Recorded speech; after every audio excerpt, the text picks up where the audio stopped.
दोस्तों, हमारे दिन की शुरुआत जो होती है ना, वो हमारे जीवन में बहुत ज्यादा चेंजेस लेकर आती है। क्योंकि हमेशा एक तरीके का जीवन, एक तरीके की लाइफस्टाइल अगर हम मेंटेन करते हैं, तो सबसे पहले इसको नोटिस करने की जरूरत होती है कि जब हम एक तरह की चीजों को फॉलो कर रहे हैं तो हमारे जीवन में चेंजेस क्या क्या है। ठीक है, और अगर अच्छी चेंजेस है तो उसमें भी क्या बदलाव कर सकते हैं। अगर हमारा जीवन एकदम एक टाइप का हो गया है तो उसमें क्या चेंजेस कर सकते हैं। तो उन सभी चीजों के लिए, यानी वो जो ऊर्जा शक्ति की जरूरत होती है, वो कैसे प्राप्त करें, वो सारी चीजें आज के इस वीडियो में। लेकिन हमेशा की तरह आगे बढ़ने से पहले चैनल को सब्सक्राइब कीजिए, बेल बटन को दबाइए। वीडियो अच्छी लगती है तो लाइक, शेयर एंड कमेंट करना बिल्कुल भी मत भूलिए। आगे बढ़ते हैं। दोस्तों, हम सभी को मालूम है कि भक्ति में शक्ति है। जी हाँ, अगर आपका जीवन बहुत ज्यादा प्रॉब्लम से घिरा हुआ है, अगर आपको लगता है कि आपके जीवन में कोई एक चीज की प्राप्ति नहीं हुई है, वो कोई भी चीज हो सकती है, क्योंकि हर दिन हमारी जो इच्छाएं हैं वो बदलने लगती है। हमें जो चाहिए होता है, अगर वो हमें मिल जाता है तो फिर हम उससे भी अच्छी चीज की तलाश में निकल पड़ते हैं। इसीलिए हमारा खोज का अंत कहीं नहीं है, हम बस खोजते रहते हैं। तो ये अच्छी बात है। लेकिन किसी किसी के जीवन में कहीं ना कहीं समय जैसे थम जाता है, प्रॉब्लम्स आता है, तो वो सोच लेते हैं कि इसी को थाम कर बैठना है। जीवन में कुछ नया उत्साह नहीं रहता है, जीवन में कुछ नया करने का वो सोच भी नहीं रहता है।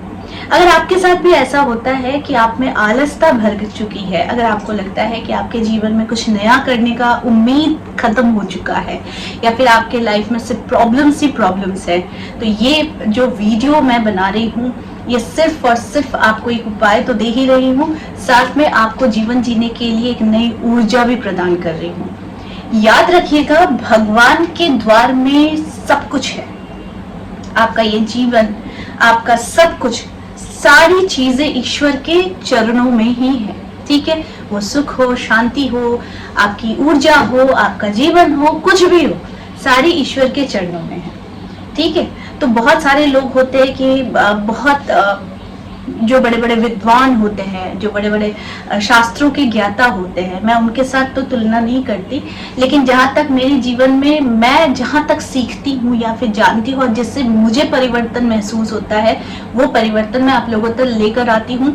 और भगवान की दया से आप लोगों पर मेरी जो भी बताई गई उपाय होती है, या फिर जिस तरीके से मैं जीने का तरीका सिखाती हूँ अपने क्लाइंट्स को भी, जिस तरीके से अपनी रेमेडीज के माध्यम से उनके जीवन में डिसिप्लिन लाने की कोशिश करती हूँ, जिनसे उन लोगों को बहुत ज्यादा चेंजेस मिलता है।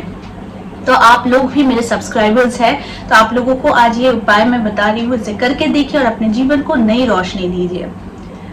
उपाय की ओर बढ़ते हैं, लेकिन उससे पहले मैं आप लोगों को बता देती हूँ, ये सिर्फ अपने प्रॉब्लम्स को ही मत फोकस कीजिए, आप इससे पूरे विश्व का कल्याण करने के लिए भी ये इसका प्रण लीजिए, और साथ में विश्व के कल्याण के लिए भी इसको, अपनी ऊर्जा को और ज्यादा पॉजिटिव बनाइए। क्योंकि अभी हमारे चारों तरफ की जो ऊर्जाएं है ना, वो इतनी नेगेटिव हो चुकी है कि बच्चे से बच्चा तक लेकर बड़े से बूढ़ा तक भी जो है ना, ये कहीं ना कहीं क्राइम में लिप्त हो रहा है। तो इसलिए विश्व के कल्याण के लिए भी आप अपनी ऊर्जा को और पॉजिटिव बनाइए, क्योंकि हम सभी की ऊर्जा जितनी पॉजिटिव होगी, इससे हमारा विश्व का कल्याण होगा। ठीक है, तो अब मैं उपाय की ओर बढ़ती हूँ। सबसे पहले सुबह उठना है। सुबह उठते ही ईश्वर को धन्यवाद देने की आदत बनाइए। अगर ईश्वर को धन्यवाद नहीं भी देते हैं तो कम से कम एक मुस्कुराहट के साथ दिन की शुरुआत कीजिए। दोनों हाथों को देखिए और अपने मन की इच्छा को कहिए और ईश्वर को प्रणाम कीजिए। अब जो मैं उपाय बता रही हूँ, इसको आपको करने के लिए एक किसी भी भजन का, किसी भी भगवान के, ईश्वर के भजन का उपयोग कीजिए। अब भजन में बहुत सारे माता लक्ष्मी के हैं, माता दुर्गा के हैं, शिव भगवान के हैं, विष्णु भगवान के हैं, राम भगवान के हैं, हनुमान जी के हैं, बहुत सारे भजन होते हैं। ठीक है, तो इन सबों को सुना कीजिए सुबह उठकर। उससे भी ज्यादा अगर आप हेल्थ इश्यूज से गुजर रहे हैं, आपकी कोई मन की इच्छा है जो आप चाहते हैं कि पूर्ण करने के लिए आपको उस उत्साह की जरूरत है, आपको उस ऊर्जा की जरूरत है, तो आप महामृत्युंजय मंत्र का पाठ कीजिए या फिर सुनिए, श्रवण कीजिए।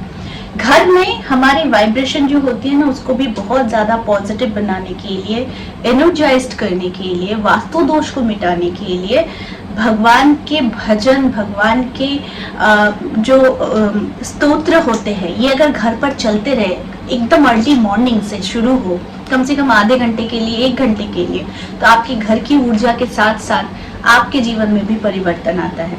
अगर आप विष्णु सहस्त्र नाम को सुनते हैं तो आपका बृहस्पति स्ट्रॉन्ग तो होता है, विष्णु भगवान की कृपा मिलती है, और साथ में आपके जीवन में बहुत सारी परिवर्तन आप खुद नोटिस करते हैं।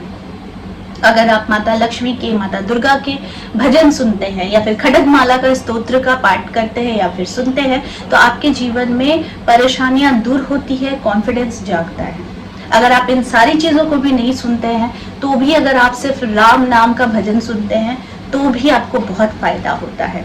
अगर आप हरे कृष्ण का भजन सुनते हैं, हरे कृष्ण का अगर पूरे दिन भर आपके दिमाग में अगर ये चांटिंग होता रहता है तो भी आपके सारे संकट दूर होते हैं, जीवन में बहुत उन्नति मिलती है। देखिए, ये सारी चीजें बताने का तात्पर्य यही है कि जब तक हम खुद पॉजिटिव नहीं होंगे तो हम दूसरे को भी पॉजिटिविटी नहीं दे पाएंगे। अगर हम खुद को नहीं पॉजिटिव रख पाते तो हम दूसरों से एक्सपेक्ट कैसे करते हैं कि वो इंसान भी पॉजिटिव रहे। आप जिस घर में रहते हैं, मानिए आप बहुत पॉजिटिव है लेकिन सामने वाला बहुत नेगेटिव है, लेकिन आपकी पॉजिटिविटी उस पर भारी पड़नी चाहिए, ना कि उसकी नेगेटिविटी आप पर भारी पड़नी चाहिए। घरों में इतने ज्यादा क्लासेस क्यों होते हैं? क्योंकि कहीं ना कहीं वास्तु प्रॉब्लम होता है, कहीं ना कहीं आपके घर की नेगेटिव एनर्जी ज्यादा ऊर्जावान रहती है, नहीं तो कहीं ना कहीं आप बाहर से भी कुछ एनर्जीज कलेक्ट करके लेकर आते हैं और आप पूरे दिन की जो भी थॉट प्रोसेस होती है वहां से भी नेगेटिविटी उत्पन्न होती है। इन चीजों को खत्म करने के लिए आप भगवान के स्तोत्रों का पाठ सुना कीजिए, या फिर जपा कीजिए, या फिर आप भजन सुनिए, चालीसा सुनिए, नहीं तो महामृत्युंजय मंत्र का जाप सुना कीजिए।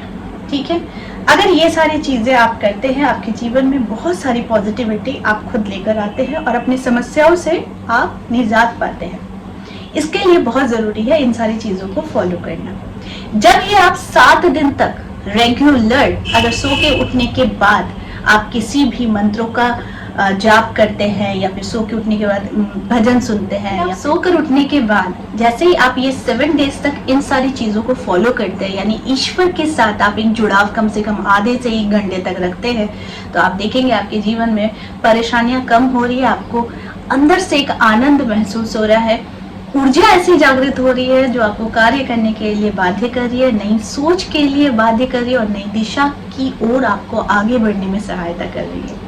मेरी बातों से कुछ नहीं होगा, मैं तो सिर्फ बता सकती हूँ, मैं सिर्फ आपको गाइड कर सकती हूँ, करना सिर्फ आप लोगों को है। लेकिन मैं गारंटी दे रही हूँ, अगर आप इस तरह से अपनी शुरुआत करते हैं, किसी भी भजन से, स्तोत्र से, महामृत्युंजय मंत्र से, विष्णु सहस्त्र नाम से, किसी भी एक चीज से अगर आप अपने दिन की शुरुआत करते हैं, तो मैं ये तो गारंटी डेफिनेटली दे रही हूँ कि 7 डेज के अंदर आपको अपने जीवन में परिवर्तन जरूर समझ में आएगा। और इसे अगर आप आजीवन कंटिन्यू करते हैं, अपने बच्चों को ये सिखाते हैं, बड़े बुजुर्गों को भी अगर आप इस तरह की अगर बातें बताते हैं कि इससे वो भी स्वस्थ होंगे, उनकी मानसिकता में भी सुधार होगा। क्योंकि अक्सर क्या होता है ना कि लोग जितने बीमार होते नहीं है, उतने ज्यादा वो खुद को सोच सोच कर कि मैं बीमार हूँ बीमार हूँ बीमार हूँ, सोच सोच कर वो खुद को ज्यादा बीमार कर लेते हैं। लेकिन अगर ये सारी चीजें जैसे अष्टोत्तर शतनाम, महामृत्युंजय मंत्र, विष्णु सहस्त्र नाम, या फिर खड्गमाला स्तोत्र, ये सारी चीजों का अगर आप सुनते हैं, भजन सुनते हैं, तो आप देखिएगा कि सब में परिवर्तन आप खुद नोटिस कीजिएगा। तो आई होप आज का वीडियो आप लोगों को अच्छा लगा होगा। इस तरह के वीडियोस मैं आप लोगों तक लाते रहूंगी। आज के लिए बस इतना ही, फिर मिलेंगे एक नए टॉपिक के साथ। तब तक के लिए आप सबको मेरा प्यार भरा नमस्कार।